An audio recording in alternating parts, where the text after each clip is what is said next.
हाँ बच्चों नमस्कार। आपका बायोटेक चैनल में स्वागत है।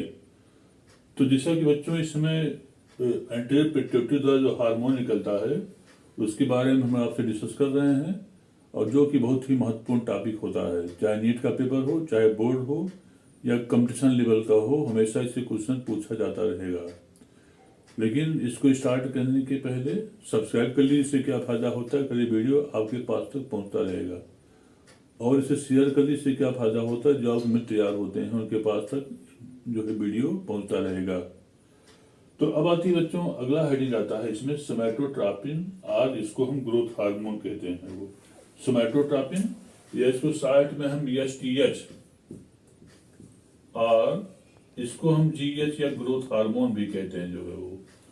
अब होती है कि ये हार्मोन जो होता है शरीर की कायिक वृद्धि और DNA RNA और प्रोटीन के संश्लेषण में महत्वपूर्ण भूमिका अदा करता है।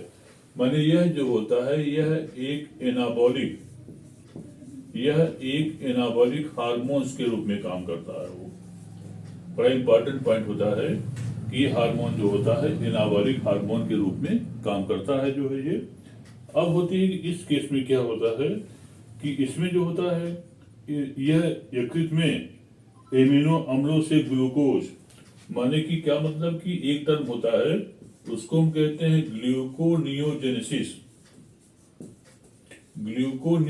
जो है लीवर में होता है वो। इसमें क्या होता है कि जो हमारे बॉडी में एमिनो अम्ल होते हैं उसका ग्लूकोज में और ग्लूकोज से ग्लाइकोजन के संश्लेषण, और इसे हम कहते हैं ग्लाइकोजेनेसिस कहते हैं। वो ग्लाइकोजेनेसिस कहलाता है वो। तुम्हारे दो चीज, एक होता है ग्लूकोनियोजेनेसिस और सेकंड होता है ग्लाइकोजेनेसिस को ये हार्मोन बढ़ाता है ये।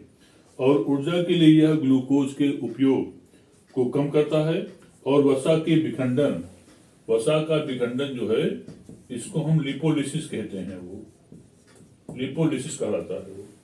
तो ये क्या करता है, ये वसा के विघटन से जो है उसको प्रेरित करने का काम करता है वो। और इस प्रकार से इसमें से वसा की मात्रा घटती है और प्रोटीन की मात्रा इसमें जो होती है वो बढ़ती है वो, और कार्बोहाइड्रेट्स का इसमें संरक्षण होता है वो। नेक्स्ट आता है कि आधुनिक वैज्ञानिकों ने मनुष्य में जो वृद्धि हार्मोन होता है, मनुष्य में वृद्धि हार्मोन के उपचयी प्रभाव प्रत्यक्ष न होकर के अप्रत्यक्ष परोक्ष रूप में होता है वो। माने क्या मतलब कि यह अप्रत्यक्ष परोक्ष रूप में होता जो है ये। अब होता है कि माने इसमें कुछ तत्व बनते हैं और उस तत्व को हम सोमैटोमेडिन कहते हैं। वो सोमैटोमेडिन कहते हैं वो। और ये हार्मोन जो होता है, इस हार्मोन के प्रभाव से जो होता है, जैसे बताया हमने कि लंबाई बढ़ती है वो। अगर हेडिंग आता है control of secretion of growth hormone. इस केस में क्या होता है, जब इसकी हम बात करते हैं तो इस केस में क्या होता है कि हमारे ये हार्मोन जो होता है 20-22 वर्ष तक बढ़ता रहता है वो, और वृद्धावस्था में ये कम हो जाता है वो। 25% तक, यहाँ तक 25% जो होता है ये घट जाता है वो। अब होती है कि इसमें क्या होता है कि माने कि ये वृद्ध हार्मोन तत्व, और उसको कहते हैं ग्रोथ हार्मोन। माने यह ग्रोथ हार्मोन रिलीजिंग हार्मोन जो है ये माने उस रूप में काम करता है वो। अब होती है कि एक टर्म होता है उसको कहते हैं हाइपोसेक्रेशन। माने हाइपोसेक्रेशन दो बातें आती हैं, एक हाइपोसेक्रेशन कहते हैं और सेकंड क्या होता है, हाइपर सेक्रेशन होता जो है वो। तो हाइपोसेक्रेशन माने क्या मतलब, जब इस हार्मोन का स्राव कम होता है वो, उस कंडीशन को हाइपोसेक्रेशन कहते हैं वो। उस केस में क्या होता है कि लंबाई जो होती है वो घट जाती है वो, क्योंकि हमारी जो बोन होती है उसी में सबसे ऊपर कार्टिलेज बनी एपिफाइसिस होती जो है वो। एपिफाइसिस होता जो है वो। अब होती है कि इसी माने कि शरीर जो हड्डियां होती हैं, हड्डियां जब बढ़ जाएगी तभी लंबाई जो होता है वो बढ़ता है वो। तो हाइपोसेक्शन में क्या होता है कि लंबाई घट जाती है वो। और इसमें माने जो सर्कस में काम करते हैं उसको हम मिडगेट्स कहते हैं। वो उनमें हाइपोसेक्शन होता है, वो उसके परिणाम स्वरूप जो होता है वो मिडगेट्स दिखाई पड़ते हैं। वो अब होती है कि एडोल्टेंस, माने उस कंडीशन में एक बढ़ तो उसको बोलते हैं पिट्यूटरी मिक्सिडिमा या साइमन डिजीज कहते हैं। वो माने पिट्यूटरी मिक्सिडिमा और इसको कहते हैं साइमन डिजीज, साइमन्स डिजीज।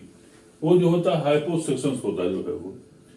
तो बड़ा इंपॉर्टेंट पॉइंट होता है कि पिट्यूटरी मिक्सिडिमा और साइमन डिजीज जो है वो जिस समय ये हार्मोन की स्राव कम होती है, वो जब हाइपोसेक्शन होता है वो उस समय पिट्यूटरी मिक्सिडिमा और साइमन डिजीज बच्चों हो जाता है। वो अब होती है कि अगला हेडिंग आता है हाइपरसेक्शन का प्रभाव। अगली हेडिंग आती है हाइपरसेक्शन का प्रभाव। तो हाइपरसेक्शन में क्या होता है कि कभी कभार जब इसका जो होता है, जब अधिक रिलीज होती है वो, तो लंबाई जो होता है बढ़ जाती है वो। और इसमें गिगेंटिज्म माने क्या मतलब कि हाइपरसेक्शन से एक अवस्था उत्पन्न हो जाती है और उसको हम कहते हैं गिगेंटिज्म कहते हैं। वो गिगेंटिज्म।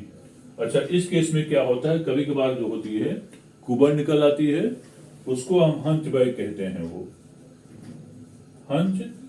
हंचबैक या कुबर कहलाता जो है वो। और इस केस में होता है कभी कभार और अधिक बढ़ जाने से एक विशेष प्रकार की रोग हो जाती है वो, और उसको हम एक्रोमेगैली रोग कहते हैं। वो तो एक्रोमेगैली जो होता है, जो दाढ़ी होती है आगे को निकल आती है, पीछे कुबर निकल आता है। और एक और कंडीशन आती है, उसको हम हिर्सुटिज्म कहते हैं। वो हिर्सुटिज्म, इस केस में क्या होता है कि माने कि घने बाल, माने शरीर में जो होता है घने बाल बन जाते हैं जो है वो, उसको हिर्सुटिज्म कहते हैं। तो ये जो होता है, और कभी कभार जो होता है एक और रोग होता है, उसको हम कहते हैं काइफोसिस डिजीज। काइफोसिस डिजीज, इसी से काइफोसिस डिजीज हो जाता है वो। तो बड़ा इंपॉर्टेंट पॉइंट होता है जिसको कहते हैं कि सोमैटोट्रोपिन, या इसको हम क्या बच्चों कहते हैं वो, इसे हम ग्रोथ हार्मोन कहते हैं। वो नेक्स्ट हेडिंग आता है, नेक्स्ट हेडिंग इसका और वो होता है प्रोलैक्टिन हार्मोन, माने पीआरएल। पीआरएल, ये इसको कहते हैं प्रोलैक्टिन हार्मोन। पीआरएल, इसका फुल फॉर्म होता है प्रोलैक्टिन हार्मोन। यह इसको कहते हैं लैक्टोजेनिक हार्मोन। लैक्टोजेनिक हार्मोन, या इसको हम लैक्टोट्रॉप हार्मोन भी कहते हैं। वो लैक्टोट्रॉपिक हार्मोन, या इसको हम माइमोट्रॉपिक हार्मोन भी कहते हैं। वो इसका अगला नाम होता है माइमोट्रॉपिक हार्मोन। माइमोट्रॉपिक हार्मोन, तो ये हार्मोन जो है इसका स्राव एंटीरियर पिट्यूटरी से ही होता जो है वो। अब होती है कि इसका श्रावण जो होती है अग्र पिट्यूटरी की एक विशेष प्रकार की कोशिका होती है, उसको हम लेप्टोट्रॉप सेल कहते हैं जो है वो। तो वास्तव में यह एक दुर्बल वृद्धि हार्मोन का कार्यकर्ता जो है ये। अब होती है स्त्रियों में गर्भकाल के समय इसका श्रावण बढ़ जाता है वो, और तथा इसे मादा हार्मोन, माने क्या मतलब कि शिशु जन्म के समय लेप्टोट्रॉपिक हार्मोन जो होता है पीआरएल की जो है वो अधिकता से क्या होता है कि मिल्क का इजेक्शन होता है। वो कबूतर और फाख्ता, जिसको हम डोब कहते हैं, वो डोब। तो डोब से इसके प्रभाव कारण मेल और फीमेल दोनों में क्राफ ग्लैंड से जो है वो इसी हार्मोन कारण दोनों से जो होता है मिल्क का इजेक्शन होता है। वो अगर उसका बच्चा उसको नरिश करे तो क्या बोलते हैं कि उसको भी मिल्क का मतलब की प्राप्ति हो जाएगी जो है वो। तो कबूतर और फाख्ता के क्राफ ग्लैंड से इस हार्मोन के प्रभाव से दोनों से जो होता है मिल्क का बच्चों क्या होता है वो इजेक्शन होता जो है वो। तो ये रहा है, इसको कहते हैं हम पिजन मिल कहते हैं वो। कबूतर में इसको क्या कहते हैं, इसको हम पिजन मिल कहते हैं वो, पिजन मिल कहलाता है वो। तो बड़ा इंपॉर्टेंट पॉइंट होता है ये कि पिजन मिल जो होता है क्या होता है। तो पिजन मिल जो होता है, क्रॉप ग्लैंड्स निकलती हैं कबूतर और फक्का में, जो कि इसको बच्चा उसको नरिश करे तो उसकी मिल्क का जो होता है मिल्क की प्राप्ति हो जाती है वो। नेक्स्ट हार्मोन होता है follicle stimulating hormone. Next hormone follicle माने एफएसएस,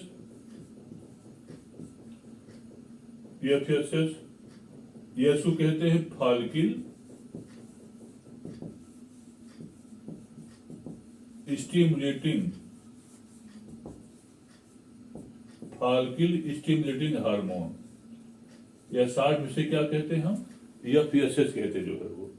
अब होती है यह पुरुषों में विषणों की जो टेस्टिस होता है उसमें सेमनीफेरस ट्यूब्यूल्स होते हैं वो, उसकी वृद्धि और स्पर्मेटोजेनेसिस को ये प्रेरित करने का काम करता है वो। माने टेस्टिस में ही सेमनीफेरस ट्यूब्यूल्स होते हैं जो है ये, तो उसकी वृद्धि और स्पर्मेटोजेनेसिस को क्या करता है ये प्रेरित करने का काम करता है वो। और इसके अलावा स्त्रियों में जो होता है अंडाशय में ग्राफियन फॉलिकल, माने कि स्त्री का जो अंडाशय होता है उसमें ग्राफियन फॉलिकल मिलते हैं वो, ग्राफियन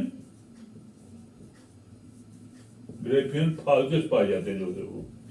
अब आती है ग्राफियन फॉलिकल्स की वृद्धि और विकास, और इसमें oogenesis एवं मादा हार्मोन ईस्ट्रोजन के श्रावण के बच्चों क्या होता है ये प्रेरित करने का काम करता है वो।